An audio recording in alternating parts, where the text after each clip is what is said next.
Welcome, George. Thank you very much for doing this. Thank you, Carlos. Nice to be here with you.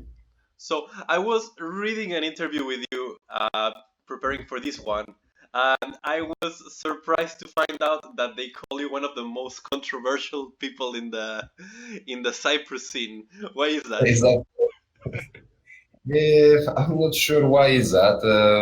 Maybe because I switched industries. Like I was in the forex industry for maybe more than 10 years, and I just felt that I wasn't providing enough value in the market. So I decided that I want to go like full time crypto, and I've been in crypto full time now for the last 3 years.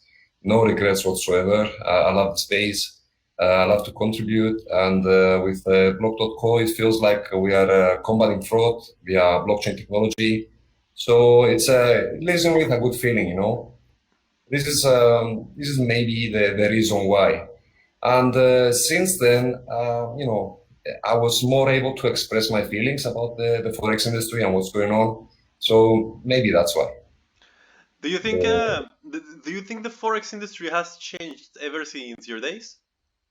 Not really, not really. I mean, we see more regulations coming in place, but it's the same problems. You still have a lot of corruption in the industry. You have a lot of market manipulation. You still have the majority of traders losing their money.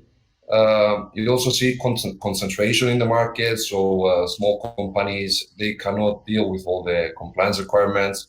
So you can see mergers and acquisitions and more centralization in the space. Something that is not, let's say, in line with the principles of cryptocurrency. Okay, yeah. Well, and for those of you who are just watching this, George and I know each other pretty well. I know George since he just finished working in Forex, and ever since he has made like been very vocal about his different alignment of opinions with those of the Forex industry. And ever since you moved into blockchain, George, I was very interested to see that you jumped into this. Company BlockCo, and you're doing Yeah. certificates on the blockchain now, right? Exactly, exactly. We're doing certificates on the blockchain for many industries. This started back in 2014 when the University of Nicosia saw a gap in the market and a need for a decentralized validation solution. So all the certificates that are issued by the University of Nicosia and other universities like University of Dubai and some others, they are anchored on the Bitcoin blockchain. The the certificates are then disseminated to the owners, to the students. And when they're looking for a job, the employers don't need to call the university or contact the university in any way in order to validate the authenticity of their certificates. We took that idea and we expanded into many other industries like insurance, like accounting firms, software providers, shipping, the public sector. We are in talks with the government here in Cyprus, with the police force as well, with the companies register. So the application of this technology can be seen in many industries, and the benefits are many, especially when it comes to fake certificates. We see that there is a huge problem with fake certificates all around the world, and this is costing billions of dollars to companies. And also, you have a lot of other risks being, generated. I will give you like a simple example. Let's take the example of the shipping industry. So, in the shipping industry, on average, when you have a new container coming in, there is a need to validate around 40 different certificates. Now, imagine a case where you have a cargo and the person that is handling, let's say, the cargo with the freight makes a mistake. He is not qualified to be there. And you have, let's say, a damage of millions of dollars for the shipping company. This could be very easily avoided if they had a mechanism in order to combat fake certificates. And in this way, they're minimizing bureaucracy, they're minimizing other risks, pollution risks or anything when it comes to shipping. So it's a solution that with this technology, it really helps. It really helps in many levels. And we feel confident that this is going to be the new normal in the times to come, especially when we have the regulation taking into consideration the certificates and recognizing them as equivalent to notary officers and also to the legal firms. Do you think, because, okay, might be jumping off a tangent a bit, but we just recently had this big explosion in Lebanon, this tragedy, Yeah. and this happened right because of this, right? Because the shipping, the cargo was sitting there for a longer time than it was supposed to. So it seems Yeah. like using this kind of technology to avoid having, and also not just to avoid tragedies like this one, but just to avoid like general clogging on the pipeline of Mhm. your product flow. And everyone always talks about blockchain use in the supply chain. Yeah. And well, this is a brilliant example of this. What else can you do right now using blockchain for this supply chain? Look, when it comes to our solution, because we do not have any smart contracts or any wallets, we try to look at things in the most simple way. So we design our product to be incorporated within simple PDF files. PDFs are open source. Everybody knows how to use a PDF. Everybody can send an email. However, when it comes to supply chain logistics, because our solution is also interoperable, it's blockchain agnostic, we can, let's say, sit on top as a stack on top of other smart contract platforms and be able to issue the certificates on the Bitcoin blockchain and have interoperability with smart contracts as well. So yes, supply chain logistics is one of the sectors and industries that we can touch upon and we can offer a lot of value as well.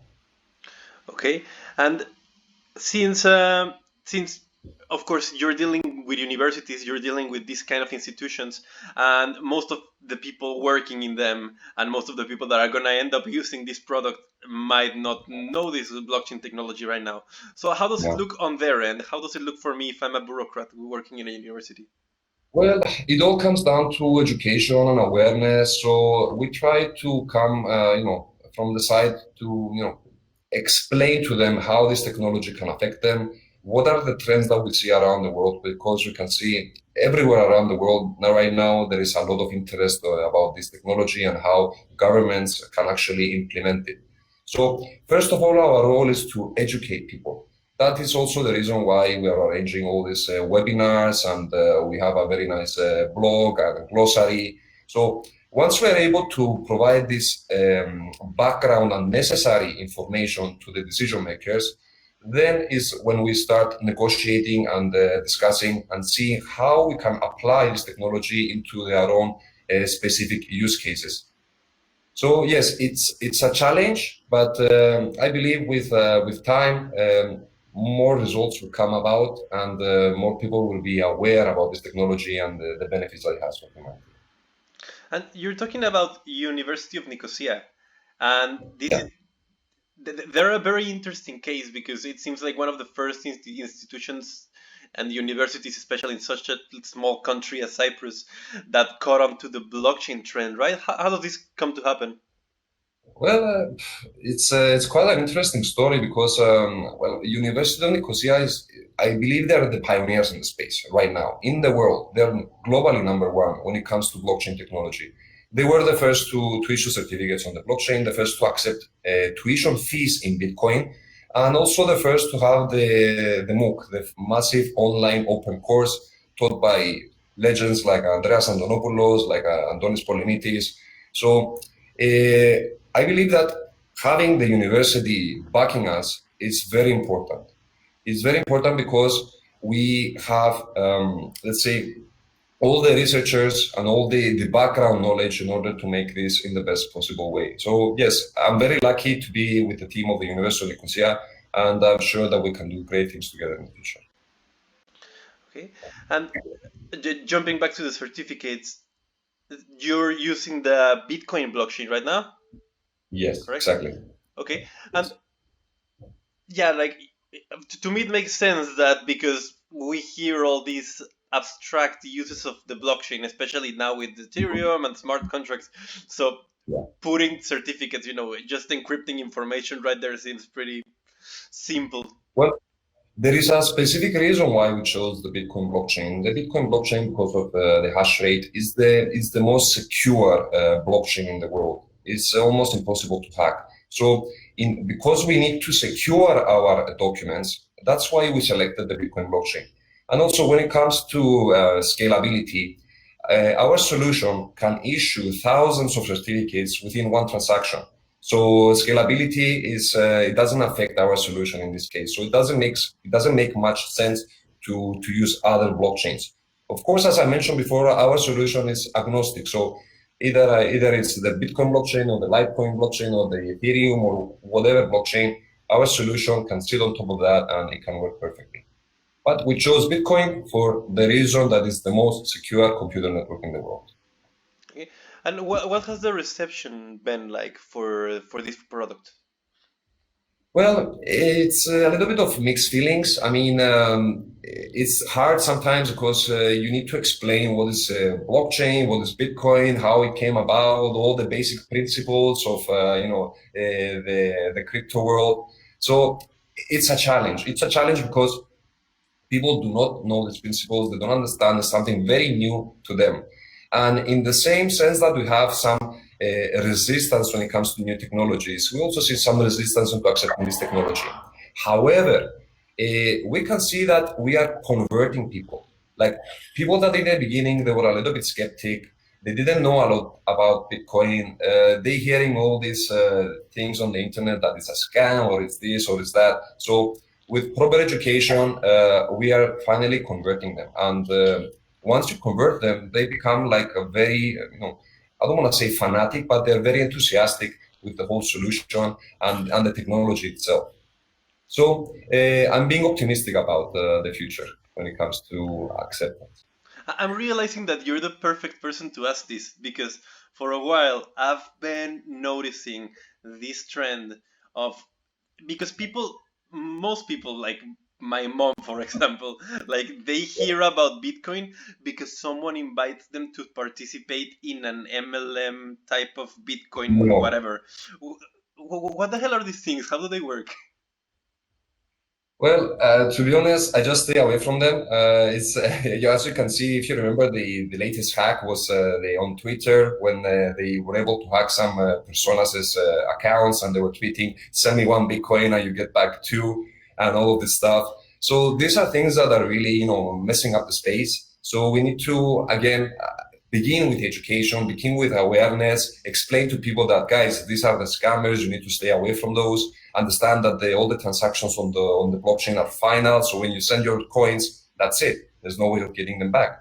So it's a matter of creating a good environment, a good culture when it comes to protecting and safekeeping our digital assets. So it all comes back down to education again and making sure that people are aware of some things, that they are able to avoid all the scams for the best of the industry as well. I mean, back in 2017, we had the hype with the ICOs. Now you can see the same hype going around all these DeFi protocols. And again, you have a lot of scammers. So they're just going on Uniswap, they're giving their own contract addresses, and they start gathering Ethereum without giving anything in return. So it all starts with education. People that are not aware about all these things, they need to find a mentor. They need to find someone that knows a little bit more about them so they can go hand in hand and be able to overcome all these obstacles. Okay, and since you're talking about this ICO rage, I remember that back in the day you were kind of famous because you had more than 100 coins in your wallet, and and since then you turned into a Bitcoin maximalist, if I'm correct, right? Well, I was never a Bitcoin maximalist. I truly believe that Bitcoin will always exist, and I also believe that it will exist hand in hand together with Ethereum and all the other blockchains, because at the end of the day, they kind of complement each other. Um, Bitcoin is digital gold. I mean, we don't cannot consider it to be like money. I'm not going to take out my Bitcoin to pay for my coffee. I may pay with Litecoin. I might pay even with Ethereum. Even you have these fees now, but it one complements the other. Now you have Bitcoin products on Ethereum like Wrap Bitcoin, and I'm sure that we'll see more decentralized finance applications on Bitcoin as well. It's just a matter of time. And you see that Bitcoin in the end, because if you see the white paper, the original white paper, it was supposed to be a project for digital cash, right? It was supposed to be something liquid that we use every day. And somewhere along the road, things got iffy. Do you think that was by design, or do you think that the person that actually wrote this paper didn't realize the whole potential of the technology and the product itself? Uh, I'm not sure about that. I'm not sure if I can answer that question. What I can see is that this thing started as an experiment. It grew. It's here to stay. It's changing our lives right now. I'm not sure whether Satoshi had this in mind. Maybe not. Most probably not.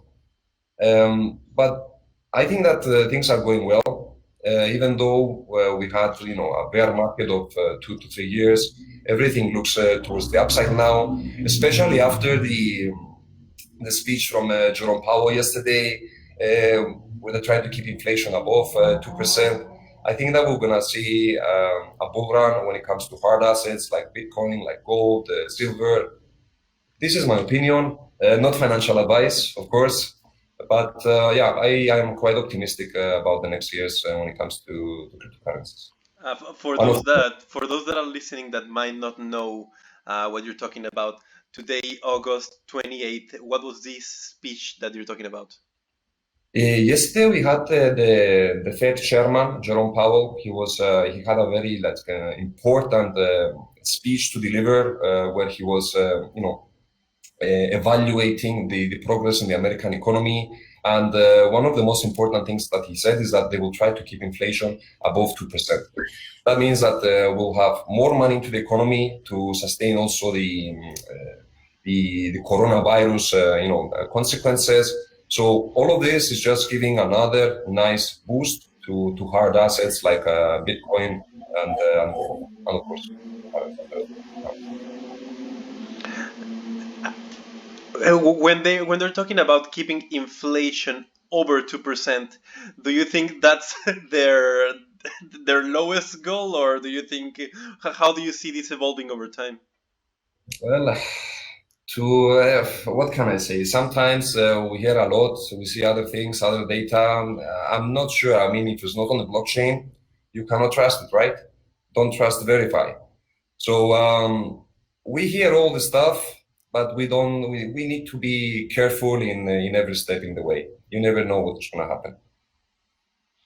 All right, and we we see also that many people you say you didn't really consider yourself a Bitcoin maximalist, but we do see a trend that in the blockchain space, and particularly among people that are investors for the long term, there is Hmm. Bitcoin, then there's Ethereum, there's then the rest. And Yes. what can you say first about Ethereum, and then what are you excited about when it comes to the rest? Well, Ethereum, okay, we are now going towards Ethereum 2.0. We had some problems, some setbacks, but I think that all those problems will be resolved in the end. We will see also other blockchains being interoperable with Ethereum and with each other, and this will give some boost to the whole industry as a whole. And I'm saying this because, as we've seen recently, with all those high transaction fees on Ethereum, there was a lot of congestion because of lots of transactions. All of this, because we have other blockchains as well, they will relieve a little bit the congestion. And because of the interoperability, it might be that some other blockchains might steal a little bit of market share from Ethereum. But the beauty of the interoperability means that you can transfer assets cross-chain. That is amazing. That creates a whole new world of opportunities, a whole new world of new products, perhaps, and new applications. So it's all for the good of the space in the end of the day. As I mentioned, I mentioned before, I'm not a Bitcoin maximalist. Maybe I'm a Bitcoin minimalist in this sense, because in the end of the day, it's all about increasing the Bitcoin amount that you have, and Ethereum, okay, and Ethereum, of course. That sounds like maximalism to me. But, and decentralized finance, I mean, we are all pretty excited, especially because it it's bringing a lot of new money to the space, right? Like when Yeah. people, and that's just a natural thing that happens when people see green candles, they get excited and they jump right in space. And since we here at Decor are aiming to create this kind of content for institutional investors and for people that want to bring new capital to the industry, how do you see Mhm. this panorama evolving over pouring Over time. into decentralized finance? Well, the whole premise of decentralized finance is to be able to control your assets and be able to access financial services that were before only found in traditional financial space. Lending, borrowing, insurance, prediction markets, yield farming, interest, and savings and all of that stuff are now done over the Ethereum and other blockchains as TRX, if I'm not mistaken. So it seems that we're going towards a new financial paradigm, a paradigm where you have no, let's say, borders when it comes to accessing financial services, where you don't need any permission to access those services again, and it allows people like you and me to access all these investment, let's say, opportunities without going through all that red tape that needs to take place in the traditional financial space. What this means essentially, it's a boom of innovation in the end of the day, because you can see even single developers creating products that are amassing millions overnight, and this is something that we haven't seen in this space for a lot of time. So I'm all for it, for the decentralized finance, for all the innovation that is coming out of the space. Of course, there are a lot of traps that we need to avoid. There are a lot of protocols that are unaudited and may contain bugs, and money might be lost. So we need to be very careful, conduct our due diligence as much as possible before we, get involved in this decentralized finance schemes. And when you talk about not falling for traps, one kind of thinks, okay, I hope no one falls into a big trap because, like, then the regulators get worry of the thing and they might get overblow it, right? And it's particularly interesting to see the role that universities, such as University of Nicosia, play in educating even the regulators themselves. And Of course. what do you think it's like to be in the regulating room with all this decentralized finance happening right now? Well, must be hard. Must be hard to see, let's say, some situations that it's very difficult to control or to, monitor. So I wouldn't like to be in the place of the regulator right now. Of course, we can see that on the other hand, there's new technologies that are being developed in order to trace all the transactions and be able to conduct, all the necessary regulatory guidelines, meaning with money laundering and know your client and all the various measures being applied to centralized exchanges. But when it comes to decentralized exchanges, what can you really do? I mean, it's very hard to be able to, get those people if they have done any wrongdoing. You need to go to and find who are the real operators. And sometimes these operators can remain anonymous as well. So I believe it's hard for the regulators at this moment when it comes to monitoring all this activity in the DeFi space. Decentralized exchanges. Yeah, right, because you can kind of regulate the Binances and the Coinbases of the world, but you cannot really. Like, is there anything that can actually be done towards decentralized exchanges? Like, even an Well, extreme measure that can be taken?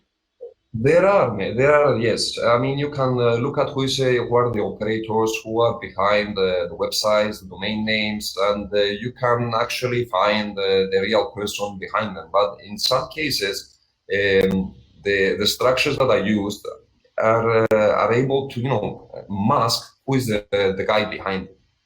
So again, we need to be very careful when we're dealing with these products. Okay, and this Islam seems like a very good place to start wrapping up this interview. So, to finalize, what else can you tell us about this, about your particular industry, about these certificates on the blockchain? Is there anything new coming in this industry? Is there anything exciting that people should look out for? Well, I think that there's going to be a lot of developments going forward, also with BlockCo, besides certificates, we're now trying to be able to, anchor videos or photographs or even sound on the blockchain, and this has to do with copyrights. So this is especially important for artists, for authors, that to be able to prove that they had, provided or had created a specific work during that time. So yeah, when it comes to copyrights, this is something that we're looking into in order to be able to incorporate various file formats. And from then on, our main challenge is to be able to provide this technology to the general public here in Cyprus for when it comes to the public sector. For example, we already have a recent agreement with two municipalities for the issuance of wedding certificates, like the municipality of Ayanapa and, of course, the municipality of Nicosia. We're also in contact with the companies registered with the Ministry of Shipping, the Ministry of Education, for when it comes to the certificates of, all levels of education, not only for the universities. So slowly but steadily, we are, having talks and meetings with various decision makers in the private sector and also in the public sector. And we believe that in the next year, things are going to change, especially with the upcoming change in the legislation here in Cyprus. Once that is done, I think that the doors will be open and that people will have more trust in the technology since it will be recognized by the state. And for the more non-technical people such as myself, if I'm sitting here in my room and let's say I write a song that I really like and I want to copyright and protect it, how does the Yeah. process look like for me if I want to do so on the blockchain? Well, you just contact block.co. We will have like a verification procedure to identify that you are who you say you are. And that case, we will provide you through our web application a wallet, a Bitcoin wallet. And you will be able to timestamp your creation and issue it on the blockchain, saying that me, Carlos Cano, I wrote this song on this date, and this is my property from now on. So when it comes to going to court and being able to prove that that work is yours, it's going to be very easy. And we can see that the blockchain proofs are already taking place in courts all over the world. So yes, you will be able to do it. You will be able to do it very fast in a very easy and cost-efficient way to make sure that you have your copyright on the blockchain and prove that that work is yours. And again, for the people that might not know all the details of how the blockchain technology works and the Bitcoin blockchain, what is it that the artist get in order to showcase this? Do I get a timestamp on the blockchain? Do I get a particular link? How does it look like for me? Well, basically, what we do, if you go also on the website, you can see the whole thing on how we do it. Basically, we hash the document, okay, and we insert the hash inside a Bitcoin transaction. Once the transaction has been settled on the Bitcoin blockchain, we then take that information and we place it back into the document. In that case, it could be also a song or it could be a video. And from then on, that document, that creation, will have the fingerprint anchored on the blockchain. So when anyone goes to validate that information, he just visits an explorer, he uploads the creation, and the software matches the fingerprint with the specific transaction on the block. And it will show you everything. It will tell you that this issuer with this name performed this transaction, and within that transaction, there was this metadata embedded. So in this way, we can protect your copyrights. Okay. I'm trying to make it as simple as possible, not going into many technical details and not bore our audience. But if you want to see more information about it, you can visit our website and you can see the full information and the technical explanation as well. And in general, the blockchain, many people in blockchain, particularly since it's mostly technical people in the space, and since there's a lot of people that are sort of like pre-internet nerds working Yeah. in blockchain, we all get excited because all of a sudden it seems like the old spirit of the internet, where things are decentralized, where things are done for the general public, is coming back, and you see solutions such as this that aim to solve a problem instead of perpetuate themselves in power. Because Yes, over time, a large corporation doesn't want to stop being the intermediary, right? Like an Uber, for example, doesn't want you to have a direct way to contact your taxi driver. And exactly. and with this sort of legal paperwork, you always have to have an intermediary, right? Because you always have Yes. to have a validating entity.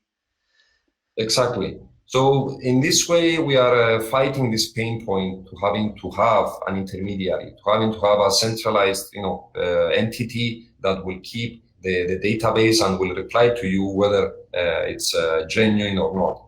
We have a decentralized validation method that most likely will outlive any institution as long as the Bitcoin blockchain is there. If the university closes, the students can always prove that they are the owners of the certificates and that they graduated indeed. And with this way, we can also combat a lot the fake certificates that are all around the world. I mean, what's the point of going to college when you can just go online and with $200 you can buy your own college degree? It doesn't make much sense. And because this creates a lot of other issues, we found that the solution that we offer provides a lot of benefits to society, not only to Cyprus, all around the world. All companies and all countries can actually utilize our solution and have a decentralized validation method without the need for any intermediaries. It's all for decentralization. And Having I can just think, if I was the creator of Bitcoin, this is exactly what I would have wanted, right? Like people to use it to actually introduce their data and secure themselves for eternity. Yes, of course. Well, it feels really good because it seems like we're adding extra value to the Bitcoin blockchain. By anchoring all this information, it makes also more sense to preserve this network, to sustain that information. Besides all the monetary incentives, it also leaves you with a good taste in your mouth and something to feel good about when we're dealing with block.co. It feels like we're actually giving more value to the Bitcoin blockchain for this technology. And that's a great place to come full circle and wrap up the interview. George, it's been a pleasure, man. Anything else you'd like to add for our listeners? For the time being, no. Just have a look at the website. Have a look at all the webcasts that we did, especially the last webcast when it comes to the legislation here in Cyprus. It was a very, very interesting discussion together with one of the deputy ministers here in Cyprus, Mr. Kyriakos Kokinos, with Jeff Banman, that is actually the person that has been hired in order to write the legislation, and with Steve Tendon, that has been a crucial part for when Malta was drafting its own regulation. It's a very interesting discussion, and I suggest that all people that are listening to us go on our channel, block.co, and you can see the webinars and webcasts, the recordings, and from there you can receive a lot of information and value, a lot of insights out of the discussions made on the webinars. Okay, well, perfect. So everyone listening, please go to blog.co, learn more about it, learn more about what Cyprus is doing in terms of blockchain, because there's many things coming, and particularly University of Nicosia. So George, thank you very much. Thank you, Carlos. Hope you have a nice day. We'll speak soon. You too, man. Thank you very much.